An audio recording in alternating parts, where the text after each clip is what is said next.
Hi, everybody. Paul Hart here again, giving you an update on today's sessions at the Social Enterprise Alliance Summit here in Chicago.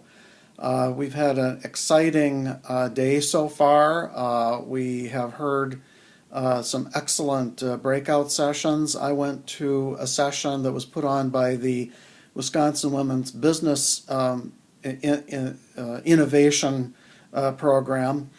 These are folks who own a couple of coffee shops in Milwaukee and I think a couple in Milwaukee.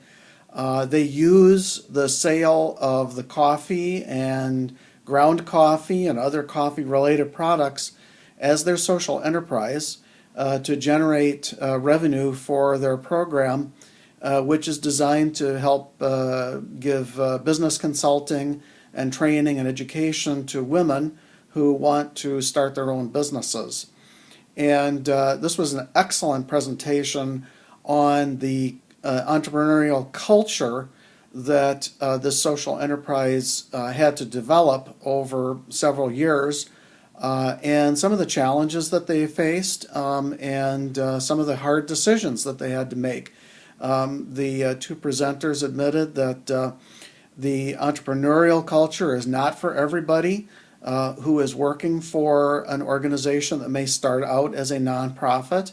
And so they did lose some folks over a period of time because they simply were not comfortable with the entrepreneurial culture.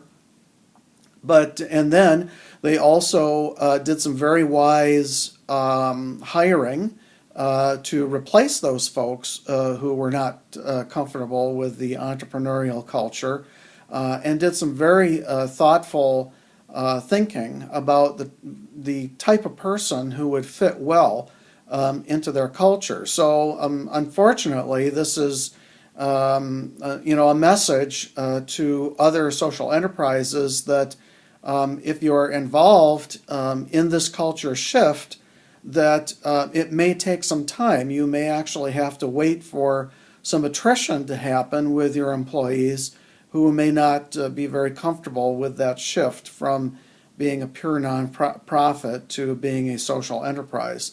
But I have to say that what I'm seeing with many of these presentations is that some of the themes that were very, very prevalent in mainstream business in the United States in the late 1980s and early 1990s are really coming back full circle into the social enterprise world.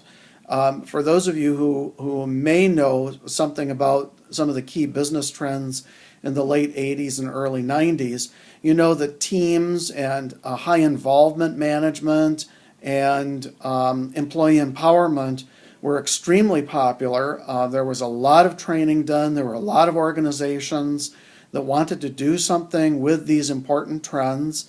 And I personally was very involved in doing a lot of training, a lot of consulting with organizations that were involved with these trends in the late 80s and up until the mid 1990s.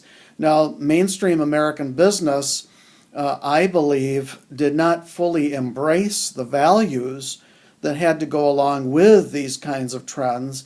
And so it was simply not a sustainable set of trends in the general mainstream American business. However, what I'm seeing with the social enterprises is that there are very deep-rooted values in these social enterprises that are really consistent with these values of employee empowerment, sharing knowledge, team building, very high levels of employee involvement, and everything from strategic planning to making hiring decisions and so forth. So it's very exciting for me to see some of these trends really coming back into vogue, at least for social enterprises. So I'm very optimistic about some of the trends that I'm seeing, because I think it's going to be these trends are going to be very sustainable in the world of social enterprises, precisely because these values of employee empowerment are so deeply rooted in these organizations. So I'm really enthusiastic about seeing how that's all going to play out. We heard an excellent presentation over lunch today about the use of social media in finding new ways of tapping into contributions to social enterprises and nonprofits.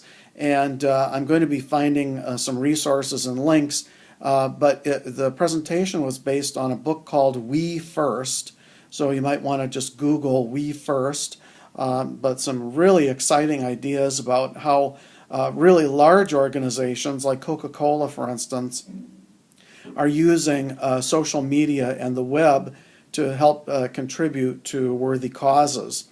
So I'm really excited about this conference. I'm really glad that I'm attending.